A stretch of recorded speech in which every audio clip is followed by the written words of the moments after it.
ആൾക്കൂട്ട കൊലകളുടെ സംസ്ഥാനമാക്കി കേരളത്തെയും മാറ്റാൻ ശ്രമിക്കുകയാണ് RSS. അത് ഒരു കാരണവശാലും അംഗീകരിക്കാൻ പോകുന്നില്ല. ഈ മണ്ണ് അതിൻ്റെ മണ്ണല്ല. RSSൻ്റെയും BJPയുടെയും ഫാസിസ്റ്റ് ആക്രമണത്തിൻ്റെ വേദിയായി കേരളത്തെ മാറ്റാമെന്നും RSSോ BJPയോ വ്യാമോഹിക്കുന്നുണ്ടെങ്കിൽ ഈ കേരളം അത് വെച്ച് ഉറപ്പിക്കാൻ പോകുന്നില്ല. എല്ലാ കേരളീയരും, ഇവിടുത്തെ എല്ലാ രാഷ്ട്രീയ പ്രസ്ഥാനങ്ങളും, എല്ലാ സാമൂഹിക സാംസ്കാരിക ബോധവും ചേർന്നുകൊണ്ട് ഒരേ സ്വരത്തിൽ പറയുന്നു, ആൾക്കൂട്ട കൊലയുടെ നാടായി കേരളം മാറില്ല. മാറ്റാമെന്ന് ഒരു വ്യാമോഹവും RSSന് വേണ്ട, BJPക്കും വേണ്ട. ഈ വ്യാമോഹമൊന്നും വെറുതെയല്ല. ഇന്നലെയാണ് RSSൻ്റെ അധിപൻ സർസംഘ് ചാലക് മോഹൻ ഭഗവത് പറഞ്ഞിരിക്കുന്നത് ഇന്ത്യ ഹിന്ദു രാഷ്ട്രമാണെന്ന്.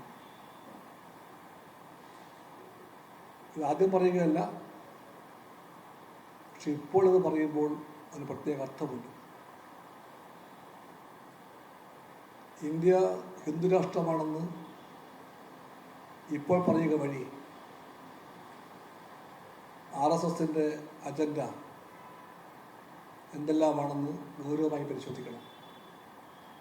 ഒന്നുറപ്പാണ്, ഇന്ത്യ ഹിന്ദു രാഷ്ട്രമല്ല. ഇന്ത്യ ഒരു മതനിരപേക്ഷ രാഷ്ട്രമാണ്. സെക്യുലർ കൺട്രിയാണ്, സെക്യുലർ സ്റ്റേറ്റാണ്.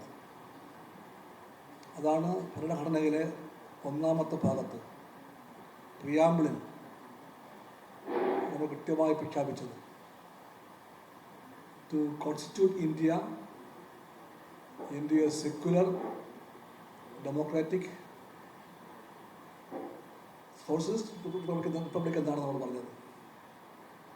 ആ പ്രഖ്യാപനം മാറ്റിയിട്ടില്ല, മാറ്റാൻ പറ്റുകയുമില്ല. പ്രിയാമ്പിൾ ഭരണഘടനയുടെ അവിഭാജ്യമായ ഭാഗമാണ്.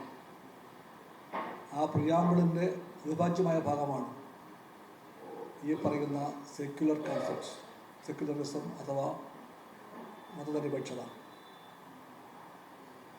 അതിൻ്റെ മേൽ കൈവയ്ക്കാനാണ് RSSൻ്റെ സർസംഘ് ചാലക്കിൻ്റെ നേതൃത്വത്തിൽ സംഘപരിവാർ ഒരു ഭാഗത്ത് ആശയപരവും രാഷ്ട്രീയവുമായ ശ്രമങ്ങൾക്ക് ഇപ്പോൾ ആക്കം കൂട്ടുന്നത്.